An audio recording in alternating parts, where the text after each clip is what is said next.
On today's show, we land in Rattler Nation. That's right, the Empower Tour lands in Tallahassee, Florida at FAMU. We get up close with FAMU Provost Miss Cynthia Hughes-Harris. We get the boss of the Rattlers on the impact of the HBCU Empower Tour landing in Tallahassee. And Hill gets one-on-one with FAMU grad student Rachel Hill. Plus, we go inside the tour zone to learn the history behind these Rattlers attended FAMU. And in a conversation with Hill, so what's actually supporting the structure is the actual framework of the building. And so for our lives, being active architects of our own lives, and I've kind of given a hint to it with the Michael Vick example, what would the framework be for us?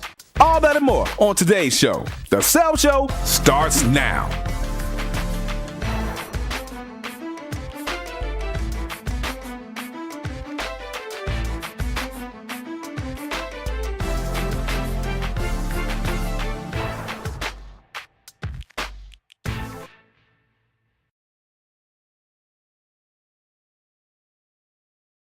Hey, we're up close with Miss Cynthia, right? That's right. Cynthia Hughes-Harris. That's correct. And you tell us your role here at FAMU. I am the Provost and Vice President for Academic Affairs. Okay. Now, in your experience on the college campus, what are some of the things that you've seen that students need when they come to an HBCU? I think when students go to any university, they first need to know that they are going to be able to succeed. Okay. And certainly on an HBCU campus, we want to provide them with every opportunity to succeed. But the students have to feel that themselves. And our job is to help them feel that. Okay.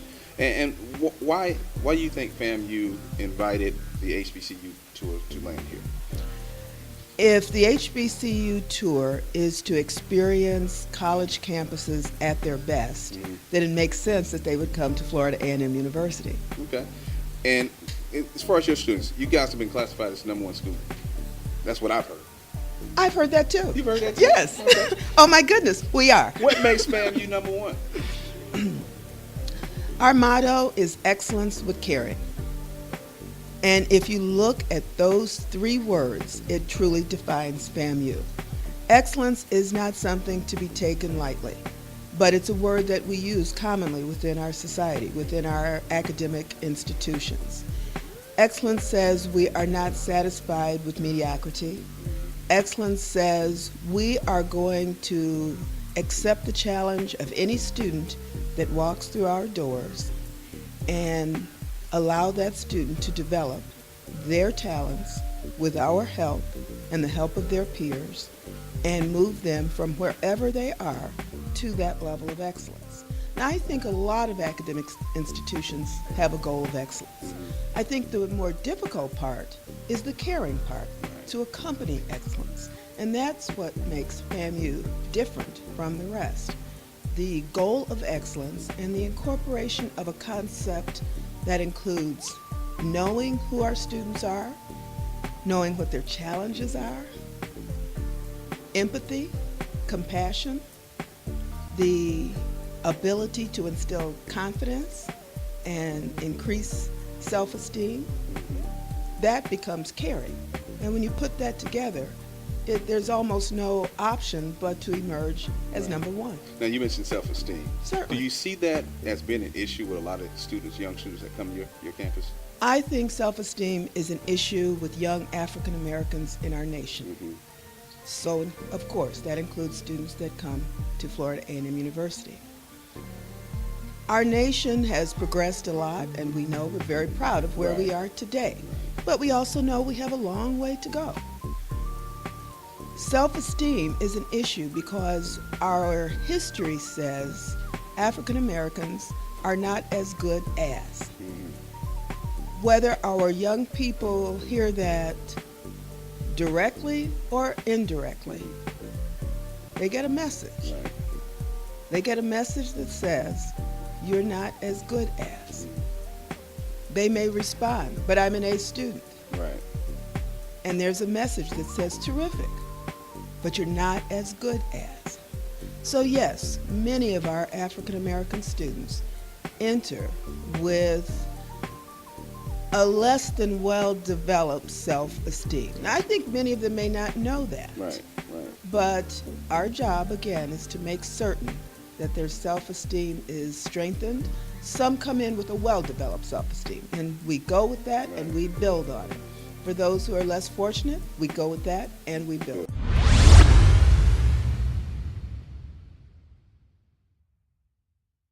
I think that Hill Harper is great. I think that I'm going to apply that strategy in my life as well as a healthcare professional when I, graduate. Let's talk about what you got from Hill speaking today. What I got from him was a lot of inspiration. It was good to hear somebody give practical solutions, like how to do it. A lot of people will just lecture and just tell you need to do this and that, and they'll be in the spot that they're telling you that you should be at, but never giving you the steps that they took to actually get there themselves. Pretty much just planning. That your life involves a lot of planning. You must make out your blueprint. It motivated me to start on my goal that I want to become, or my dreams. What did you get from today's message from Hill? To not be scared. Don't have any fear. I feel that everything he said applied and could be used in our everyday lives. I think more young people should have come out and supported so they could learn and take something home with them. I got a lot from today's message. I brought my nephew out so he could, kind of get a feel of it, but he did the whole thing. He went to the foundation. He helped us to understand, the type of stuff that's going on. And I was hoping he'd get, a little information on what Hill was talking about. So I think I got a lot out of it. How important is it for UNCF to bring this to your community?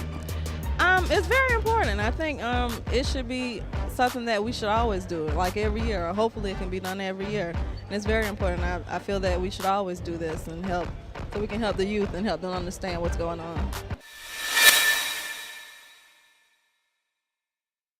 What's up? This is LaQuista Trotter. You're watching Empower Me TV.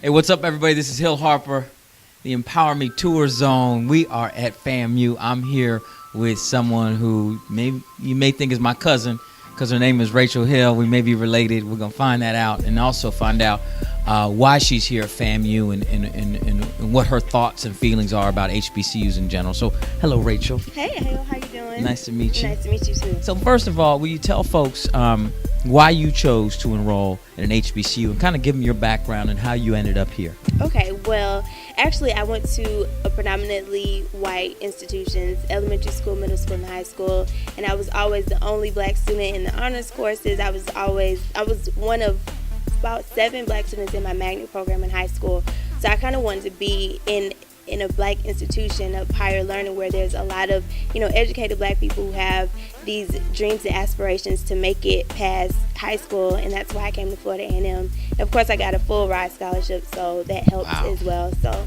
that's why I'm here at FAM, and I love it. It's the best decision I ever made. Okay, and so if someone's out there considering where they may want to go to school, what their thoughts are, why would you have them consider an HBCU? And then even let's drill down to the next step. How should they go about choosing, if they decide they want to choose an HBCU, how should they go about choosing which one to enroll in?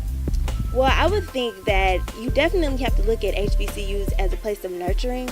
Our motto here at Florida A&M is excellence with caring, and I can truly say our professors do not accept mediocrity on any level. They push you harder than any other teachers I've ever had because they want you to be better than your competition. And for students who are, trying to look at different HBCUs, my advice is always to visit the campus. The first time I came to Florida A&M, everyone was so embracing and so loving, and they just wanted you to come here. They gave me phone numbers and called me, let me know what you need. I'm going to get you here. So it was just so much love when I first got here versus the other, schools that I visited. So definitely just visiting campuses.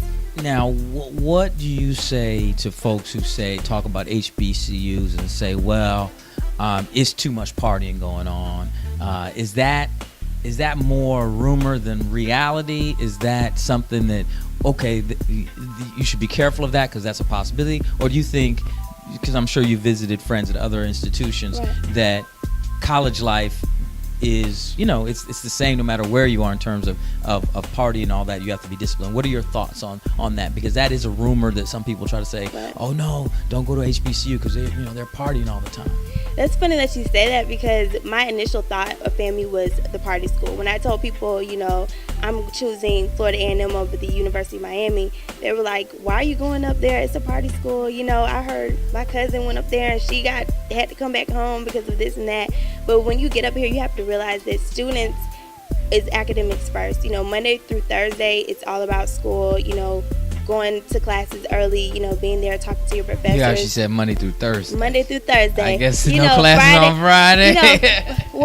Friday afternoon, and after classes, it's free from there. But, any institution that you go to is a party school. If you're 18 or older, or even in high school these days, it's a party, but you have to be able to know where you are and know how you feel about partying. You have to know your level of responsibility, and if you like to party, you have to get your homework done before you go out if you want to go out on a Wednesday night. So it's all up to you, and just growing and being a mature adult now that you're here. Absolutely. And what's interesting about that is that if all these students at all these different HBCUs we visited were all just interested in partying, we wouldn't see the huge crowds we've been seeing show up at these talks on a Saturday.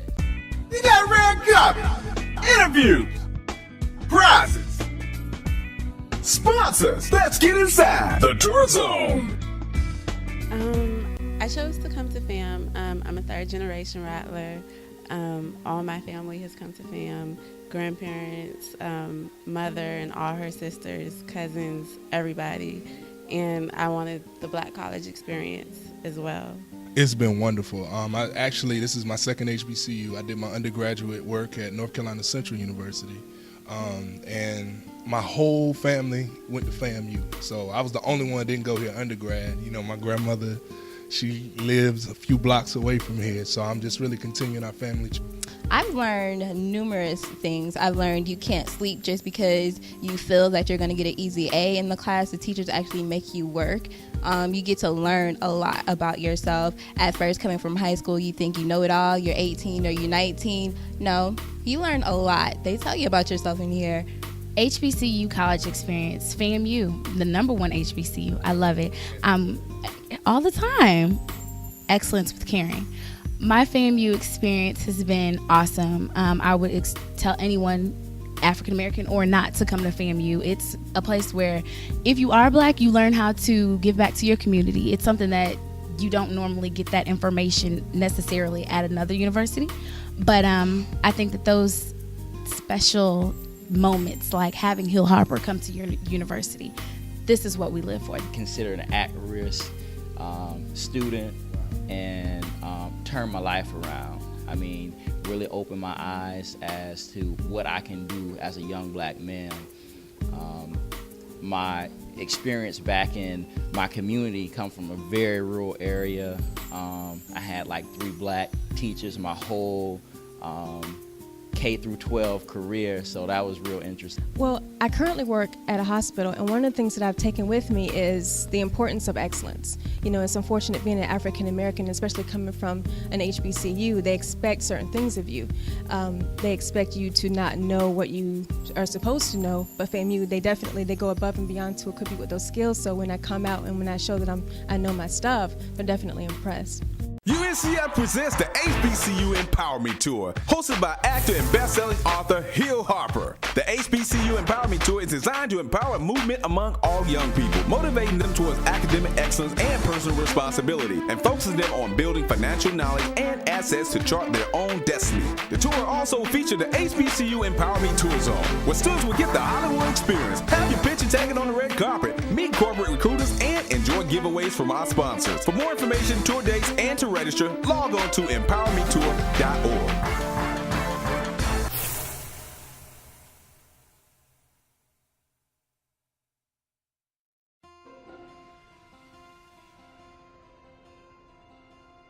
Choices, exactly. Choices. The choices we make in life. We can sketched out the perfect blueprint. We can build the greatest foundation, have tons of money, have tons of education, tons of faith, tons of friends and networking opportunities, family. Is lotto mentality. We just hope we're gonna get lucky. We're gonna get discovered. We're gonna be born into the right family. We're gonna marry the right person. We're gonna get the right job just because. We have a lotto mentality. Our number's gonna come up. I'm going to get lucky. But what's the interesting thing about 95% of most lottery winners, even if they win millions of dollars, 5 years after they win, they're broke. Why? Because none of them virtually develop skills for having money. He'll talk to your son today. What did you think about that? About what he said to your son? Oh, I'm glad that he did. I think that that's something I wanted to hear him say. I'm happy that he chose him to talk to. You know, we joked about it before we got here. Oh, you know, he's like, oh, he's not going to talk to me. And I was like, you never know. And look how it happened. You just never know. Hopefully, you know, if he chooses to, uses the words that he said, he'll be the best.